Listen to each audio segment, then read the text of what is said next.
température ou ses rhumatismes par moins 150 degrés. La cryothérapie a fait ses preuves. Les sportifs ont été les premiers cobayes face à l'efficacité. Et vous connaissez peut-être la cuisine moléculaire refroidie à l'azote liquide, un traitement que certains n'hésitent plus à infliger à leur propre corps. En médecine, cela s'appelle la cryothérapie, le soin par le froid.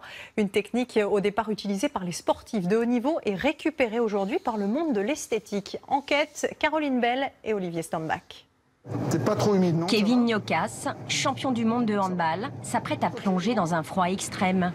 Dénudé, mais les pieds, les mains, la tête bien protégée, il entre dans un premier sas à moins 10 degrés, puis un deuxième. Allez, bienvenue à moins 60 degrés. Avant d'atteindre une cabine à moins 110 degrés. Allez, c'est parti pour 3 minutes. Tout va bien? Nickel. À cette température, l'organisme ne tiendrait pas 6 minutes. Alors Kevin y reste 2 fois moins longtemps, le souffle coupé, les cils givrés.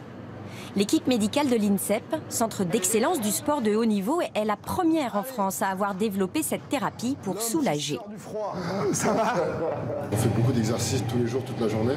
Et donc une fois que j'utilise cet outil, voilà, ça me permet de sentir moins de douleur ou moins d'inflammation sur mon tendon. On est à 2 minutes 30. Depuis 7 ans, le centre n'accueille pas que des sportifs, mais aussi des patients. La séance coûte 40 € non remboursés, mais Véronique calme ainsi les effets d'une maladie rhumatismale. On va avoir un effet anti-inflammatoire déjà, tout simplement par la baisse de la température cutanée.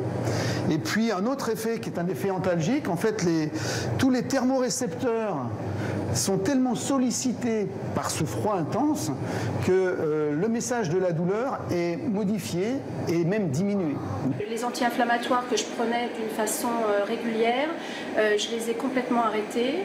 Et sur la durée, un petit peu plus, je dirais, j'ai réduit de 2/3 la prise de médicaments antidouleurs. Né dans les années 80 dans les pays de l'Est, ce principe de choc thermique est simple.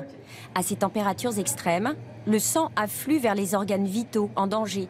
Le cerveau libère des endorphines proches de la morphine et des anti-inflammatoires naturels. L'équipe de l'INSEP s'apprête à lancer des études sur le sommeil et certaines maladies rhumatismales pour comprendre scientifiquement les bienfaits observés de ces machines. Elles se sont multipliées en 3 ans sans aucune réglementation. Antoine Boutin a ouvert plusieurs centres. Il faut leur tenir la conversation de manière à faire passer le temps un peu plus rapidement. Allez, 10 secondes et on est bien. Il faut leur mentir sur le temps aussi à chaque fois. Il utilise des cuves remplies d'azote, pouvant descendre à moins 150 degrés. Il faut s'adresser à des professionnels de santé qui savent maîtriser à la fois les températures, les temps de traitement en fonction de votre âge, de votre corpulence et de l'aspect cutané.